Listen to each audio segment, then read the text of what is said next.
지난 시간 우리는 다윗이 탈취당했던 물건을 돌려주지 말자고 하던 불량배들의 말을 물리치고 다 같이 물건을 공평하게 분배해 줬던 장면까지를 다뤘습니다. 자, 오늘은 거기에 이어지는 내용이 나오는데요. 오늘로 해가지고 이제 사무엘상 전체가 마쳐지게 됩니다. 자, 사무엘상 30장 26절부터 31절로 갑니다. 다윗이 시작. 다윗이 시글락에 이르러 전리품을 그의 친구 유다 장로들에게 보내어 이르되 보라 여호와의 원수에게서 탈취한 것을 너희에게 선사하노라 하고 베델에 있는 자와 남방 라못에 있는 자와 얏들에 있는 자와 아로엘에 있는 자와 신못에 있는 자와 에스드모아에 있는 자와 라갈에 있는 자와 로마물 사람의 성읍들에 있는 자와 겐 사람의 성읍들에 있는 자와 홀마에 있는 자와 고라산에 있는 자와 아닥에 있는 자와 헤브론에 있는 자에게와 다윗과 그의 사람들이 왕래하던 모든 곳에 이제 다윗이 전리품을 나누는데 자기가 있는 곳 근처에 남유다 지방에 아주 골고루 전리품들을 나눠서 보냅니다. 참 이런 게 멋지다 싶어요. 그러니까 자기만 생각하는 게 아니에요. 자기가 속한 곳만 생각하는 게 아닙니다. 생각이 더 넓어요. 그래서 역시 이게 왕의 제목이 아닌가 그런 생각도 들고요. 그러니까 개미처럼 그냥 자기만 보고 자기 것만 생각하고 자기 사람만 챙기고 이런 게 아닌 겁니다. 더 넓은 곳 그리고 더 많은 사람들을 생각하고 그 사람들에 대해서도 선한 마음을 품고 내가 가지고 있다면 뭐라도 이제 나누어주고 싶어 했던 거죠. 여러모로 다윗은 우리에게 참 모범을 보여주는 사람이라는 생각이 듭니다. 그리고 우리가 이 안에서 누구의 모습을 발견하느냐? 우리 예수님의 모습을 또한 발견하게 되죠. 우리 예수님이 날 잊지 않으시는 겁니다. 내가 어디 있든지 어느 시골 무슨 처지에 있든지 날 잊지 않으시고 내게도 은혜를 베푸시고 내게도 복을 나눠주시는 것을 잊지 않으시는 거죠. 참 누군가 날 이렇게 생각해 준다고 그러면 얼마나 고마운 일이겠어요. 그런데 우리 예수님께서 만왕의 왕이요 만주의 주가 되시는 그분께서 날 잊지 않고 그렇게 염려해 주시고 내게도 복을 나눠주시려고 하신다고 하면 얼마나 이것이 우리에게 영광된 일이 되겠냐 말이죠. 자, 우리 예수님께서도 우리에 대해서 늘 염려하시고 우리에게 사랑과 복을 내려주시기를 지금도 원하고 계시는 줄로 믿습니다. 자, 우리 사무엘상 31장 1절부터 6절까지로 넘어갑니다. 블레셋 시작. 블레셋 사람들이 이스라엘을 침해 이스라엘 사람들이 블레셋 사람들 앞에서 죽으니라. 블레셋 사람들이 사울과 그의 아들들을 추격하여 사울의 아들 요나단과 아비나답과 말기수아를 죽이니라. 사울이 패전함에 활 쏘는 자가 따라잡으니 사울이 그 활 쏘는 자에게 중상을 입은지라. 그가 무기를 든 자에게 이르되 내 칼을 빼어 그곳으로 나를 찌르라. 할례 받지 않은 자들이 와서 나를 찌르고 모욕할까 두려워하노라 하나 무기를 든 자가 심히 두려워하여 감히 행하지 아니하는지라. 이에 사울이 자기의 칼을 뽑아서 그 위에 엎드러지매 무기를 든 자가 사울이 죽음을 보고 자기도 자기 칼 위에 엎드러져 그와 함께 죽으니라. 사울과 그의 세 아들과 무기를 든 자와 그의 모든 사람이 다 그날에 이제 비극이 일어나죠. 블레셋 사람들에게 이스라엘 사람들이 대패를 해서 도망을 치다가 1절에 길보아 산에서 엎드러져 죽으니라. 싸우다 죽는 것도 아니에요. 도망치다가 잡혀서 죽습니다. 참 비극적인 일이죠. 그리고 사울뿐만 아니라 사울의 그 아들들까지 3명이 모두 잡혀서 다 죽임을 당하죠. 자, 저는 이 부분을 보다가 리더가 얼마나 중요한가에 대한 생각을 좀 하게 됐습니다. 리더. 만약에 이 전쟁의 리더가 다윗이었다면, 사울이 아니라 다윗이었다면 이런 결과가 나왔을까? 세상에는 내가 직접적인 책임이 없어도 그 사람과 같이 묶여 있다는 사실 때문에 어려움을 당하는 일이 있죠. 그러니까 그 사람이 지니까 나도 지는 거예요. 그래서 우리가 속해 있는 조직이나 공동체 혹은 집안의 리더들을 위해서 기도를 해야 되는 겁니다. 내가 사울을 아무리 별로라고 생각하지만, 내가 정말 그 사람 좋지 않게 생각하지만, 안 된 일이지만 사울이 지잖아요. 나도 지는 거예요. 이게 아주 냉정한 현실인 겁니다. 그러니까 내가 좋든 싫든 이미 우리의 지도자가 되어 있는 그 사람을 위해서 기도할 수밖에 없는 거예요. 그 사람이 망하죠? 나도 같이 망하니까요. 그러니까 이게 뭐 정치 같은 데서도 그렇지만 이게 진영을 넘어서서 일단은 리더가 되면 참 그분을 위해서 기도하지 않으면 안 되는 겁니다. 개인적인 호불호를 떠나서 나라의 지도자들, 내가 속한 조직의 지도자들, 또 업계의 리더들 있죠? 또 가족의 가장을 위해서 기도할 수밖에 없는 거죠. 자, 하지만 또 이렇게 비극적인 상황만 있는 건 아니겠죠? 다윗이 전쟁을 이끌었을 때를 생각해 보면 이건 또 완전히 반대예요. 가면 다 이겨요. 다윗이 가니까 다 이겨요. 그러면 나는요? 나는 다윗하고 묶여 있잖아요. 그러면 다윗이 이기니까 나도 이기는 거예요. 그냥 딸려가는 거예요. 그래서 우리가 항상 우리가 속해 있는 그런 그룹의 리더를 위해서 기도해야 되는 거죠. 자, 한 가지 더 보고 싶은 것은 13절에 패전한 사울을 활 쏘는 자가 따라잡았다라는 부분입니다. 활 쏘는 자가 따라잡으니 오늘날로 말하자면 암살자나 혹은 저격수가 따라붙은 거라고 볼 수 있겠죠. 사람이 뭐든지 성공할 때는 자기를 쓰러뜨리고 죽일 수 있는 사람이 나타난다 이 생각 못합니다. 상상이 안 돼요. 왜냐하면 자기는 항상 이겼거든요. 항상 성공했거든요. 그래서 고대 시대의 왕들이 자기를 뭐라고까지 칭해요. 신이라고 그래요. 신이라고. 감히 그 나라에서 그 사람을 대적할 자가 없으니까 자기를 신으로 불러라 그렇게 얘기를 한 거잖아요. 그런데 어느 날 진짜 자기를 죽일 수 있는 사람이 나타난 겁니다. 그 사실을 알게 되는 그 순간 아주 기겁을 하게 되는 거죠. 사람이 그때가 되면 아주 다급해지는 겁니다. 잘난 체할 그게 없어요. 이전까지의 사울 얼마나 기세등등했습니까? 다윗 같은 무패의 장수도 내가 죽이면 죽인다. 그렇게 생각하고 살았잖아요. 근데 사실 그거 다윗이 봐준 거죠. 다윗이 봐줘서 안 죽은 거예요. 근데 자기는 착각하는 거예요. 내가 다 이길 수 있다. 내가 다 쓰러뜨릴 수 있다. 그런데 어느 날 이런 일이 나타난 거예요. 자기를 죽일 수 있는 암살자가, 저격수가 자기를 따라 붙은 거예요. 그래서 우리가 이런 일 앞에서 참 깊은 교훈을 얻고 언제나 겸손해야 되는 것 같습니다. 진짜 하나님께서 진노하셔서 적이 일어나게 하시면 내가 감당할 수 없는 무서운 적이 저쪽에 나타납니다. 한 번도 나타나지 않았거든요. 근데 하나님께서 진노하시면 저쪽에 나타나요. 반대의 경우도 있겠죠. 하나님께서 나를 축복하셔서 날 도와줄 사람을 보내주시면 저쪽에서 전혀 안 보이던 정말 나를 도와서 나를 일으켜 세워줄 수 있는 어떤 사람이 또 나타나게 되는 거예요. 그래서 그 곤경을 빠져나갈 수 있도록 해주시는 거죠.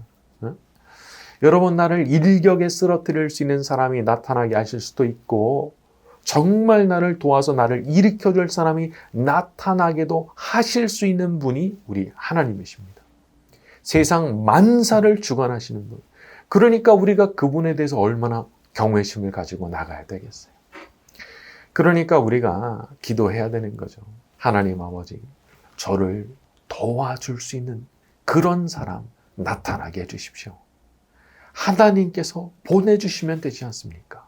저를 도와줄 사람, 저를 일으켜줄 사람 보내주시기를 원합니다. 그렇게 기도해야 되는 겁니다. 자, 우리가 이런 사실을 분명히 인식하고 경외심을 가지고 전능하신 하나님 앞에 간구하면 우리 하나님께서 이런 기도에도 응답하시고 우리를 능히 도와줄 수 있는 사람들을 보내주실 줄로 믿습니다. 자, 우리 7절로 갑니다. 골짜기 저쪽에 있는 시작. 골짜기 저쪽에 있는 이스라엘 사람과 요단 건너쪽에 있는 자들이 이스라엘 사람들이 도망한 것과 사울과 그의 아들들이 죽었음을 보고 성읍들을 버리고 도망하매 블레셋 사람들이 이르러 거기에서 다니라. 자, 성읍을 버리고 도망하매 블레셋 사람들이 이르러 거기에 사니라. 저는 이 부분을 보다가 문득 내가 도망가면 거기에 마귀가 들어와서 살게 되는 거 아닌가 그런 생각이 들었어요. 내가 딱 자리를 지키고 거기 있어야 되는 곳이 있거든요. 근데 내가 도망가 버리면 거기 마귀가 들어와서 사는 거예요. 여러분, 하나님 나라의 관점에서 볼 때 내가 끝까지 자리 지키고 내가 거기를 내주지 말아야 되는 곳이 있습니다. 도망가지 말고. 내가 도망가고 포기하죠. 거기 마귀가 들어와서 살면 어떻게 될 거예요? 그러면 안 되잖아요. 그게 어디든 어떤 분야든 하나님 앞에서 내가 포기를 하는 그 순간 마귀가 그냥 휘떡 들어와서 살게 되는 그런 지점이 있다는 거예요. 그러니까 거길 지켜야죠. 그게 가정이 됐든 직장이 됐든 어디가 됐든 간에 마귀가 점령하지 못하도록 내가 그 자리를 딱 지키고 있어야 되는 거예요. 자, 우리가 매일매일 기도하지 않을 수 없는 이유 중 하나는 이렇게 우리가 어떤 면에서는 마귀와의 대치 상태에 있기 때문입니다.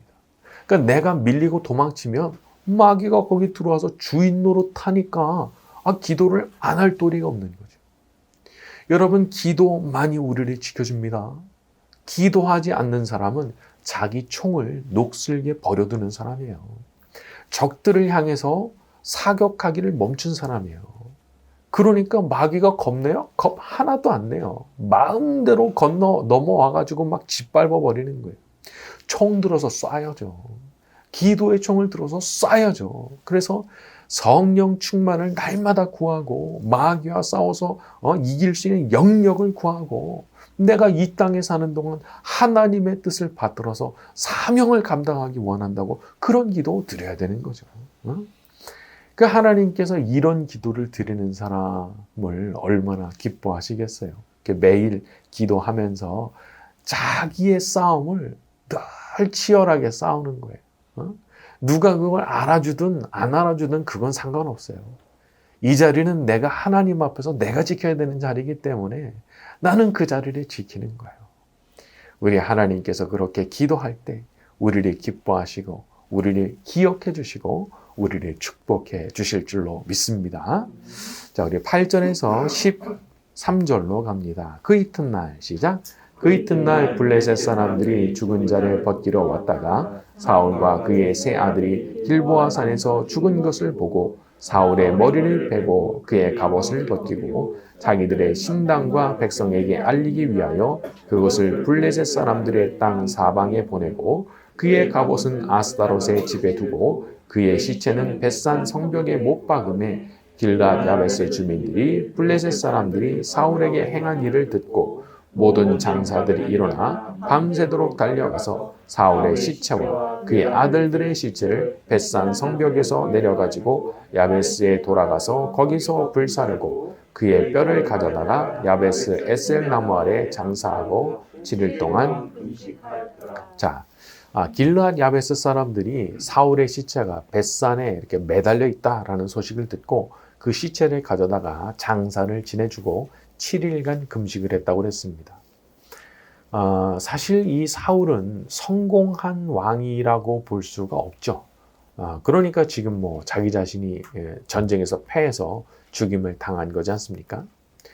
하지만 그래도 이 사람의 시체가 그렇게 모욕당하는 것을 보고만 있을 수는 없다고 생각한 거죠. 그래서 밤에 달려갔는데 이 길랏 야베스에서 벳산까지의 거리가 약 25km라고 그래요. 그 먼 길을 밤새도록 달려가 가지고 야베스로 다시 가져온 거예요. 이것은 이 사람들이 이 일에 대해서 어느 정도 마음을 가지고 있었는지를 가늠하게 되는 부분입니다. 보통 일이 아니잖아요. 밤에 갑니다. 밤에. 밤을 새 가지고 달려가서 다시 메고 돌아와요.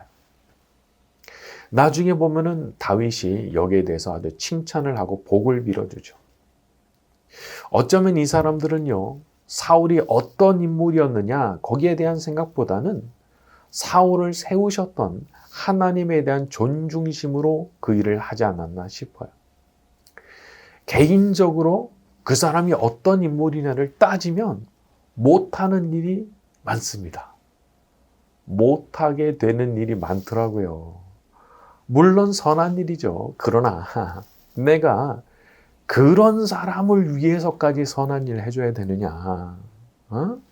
내가 그런 인간을 위해서 이렇게 수고를 해줘야 되느냐? 그 생각이 딱 걸리는 거예요. 그래서 그 일을 못해요. 우리가 누군가를 위해서 선한 일, 착한 일 하려고 하면은요, 우리는 언제나 우리의 하나님을 바라보는 가운데 해야 됩니다. 우리 하나님. 그 사람은 분명히 이런 대우를 받을 만한 자격이 전혀 없어요. 하지만 선하신 우리 하나님께서 내가 그 일을 할 때 나를 예쁘게 보시고 우리 하나님께서 참 얼굴에 미소를 지으실 만한 그런 일이라면은 그거 해야 되는 거예요. 그게 자기한테 좋은 일이기 때문에 해야 되는 거예요. 유명한 그 나이키의 광고 문구가 있죠. Just do it. 그냥 하는 거예요. 그냥. 고민하면 못해요. 생각이 많아지면 못해요.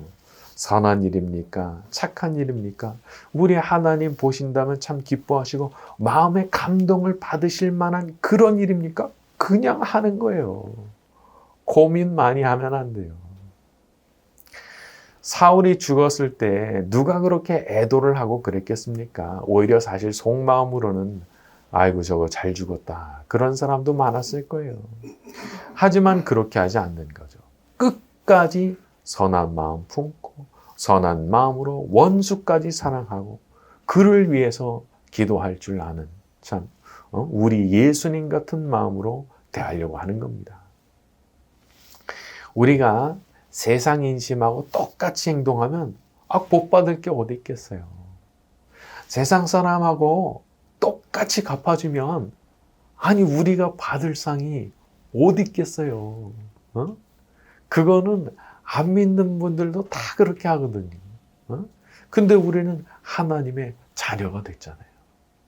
그리고 대가 없는 갚아주지 않는 그런 선을 베풀 때 우리는 누구 보고 하는 거예요?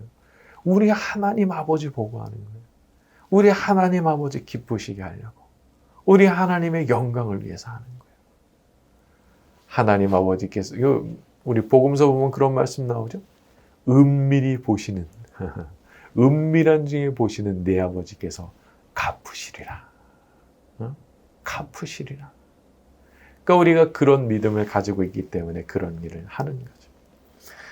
자, 한 가지 더 보고 싶은 것은요. 사울의 일생도 참 드라마틱하다는 겁니다. 자, 어떤 학자는 이 부분을 보고 처음에 나귀 찾으러 갔다가 왕이 된 사람이라 이제 그런 표현도 쓰더라고요. 처음에 어떻게 왕 된 거예요? 나귀 찾으러 갔다가 어떻게 하다 보니까 왕이 된 거예요. 그러니까 이렇게 보면은 사람의 일생이 자기 마음대로 사는 게 아닌 거죠. 정말 사람이 보기에는 뭐 우연으로 보이는 일들이 겹치면서 사람의 인생이 막 이렇게 막 얽히고 설키면서 이루어져 가는 거죠. 그래서 심지어 이 사람은 그게 어디까지 이른 거예요? 이스라엘의 초대 왕까지 등극을 했다가 마침내 전쟁터에서 자기 아들들과 함께 한날에 비극적인 죽임을 당한 사람이죠. 사람의 인생이 이런 면에서는 참 알 수가 없는 겁니다. 올라갈지 내려갈지 살게 될지 죽게 될지 아무도 모르는 거죠.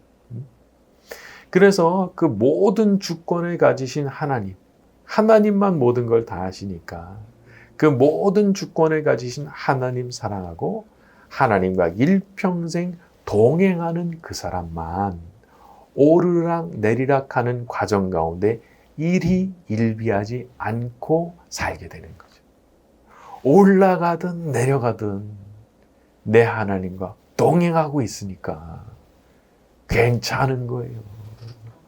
올라갔다고 너무 좋아하지 말고 내려갔다고 너무 슬퍼하지 말고 언제든 내가 하나님과 함께 하니까 올라가 있든 내려가 있든 거기 우리 하나님이 함께 하시니까 그래서 어려운 일이 있으면 그냥 엎드리고 좋은 일이 있으면 감사하고 하나님 찬양하고 이 두 개 잘하면 되는 것 같아요.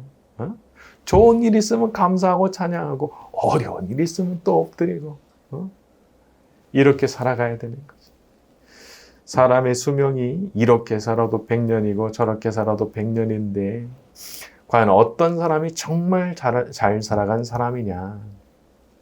자기를 만드신 하나님과 동행하고 자기의 하나님을 더 사랑하고 하나님 시키시는 일을 순종하고 그래서 하늘에 상급을 쌓아두다가 그러다 천국 가는 사람 이게 진짜 최고의 삶이라고 볼 수 있는 거죠.